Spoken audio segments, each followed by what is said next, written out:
کیا یہ درست ہے کہ دن کے کچھ اوقات ایسے ہوتے ہیں جن میں سجدہ کرنا یا قرآن شریف کی تلاوت کرنا ناپسندیدہ عمل ہے؟ اور اگر ہے ایسا تو اس کی کیا وجہ ہے؟ شکریہ۔ بہت شکریہ۔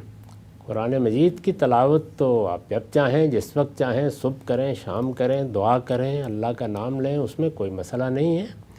البتہ یہ ہے کہ ایک لمبے عرصے تک دنیا میں مشرکانہ مذاہب کی حکمرانی رہی ہے، یعنی جس طرح موجودہ دور میں ہم الہات کو بہت زیادہ نشو و نما پاتے ہوئے دیکھ رہے ہیں، اور ایک درمیان کے کوئی 1000 سال گزرے ہیں جس کو عصر الایمان یا ایج آف فیتھ کہا جاتا ہے، یعنی اس میں دونوں طرف سے انبیاء کی دین اور اس کی دعوت کا غلبہ رہا، جیسے مسیحیوں کے ہاں بھی اور ہماری طرف سے بھی۔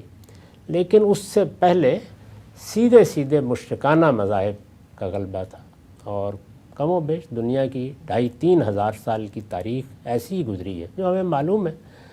تو اس میں سورج دیوتا کی پرستش ہوتی رہی ہے، اور بڑے بڑے مندر اس کے بنائے گئے، اور بہت غیر معمولی مراسم عبودیت اس کے لیے ایجاد کیے گئے، اس کے لیے ایک پوری میتھالوجی وجود میں آئی۔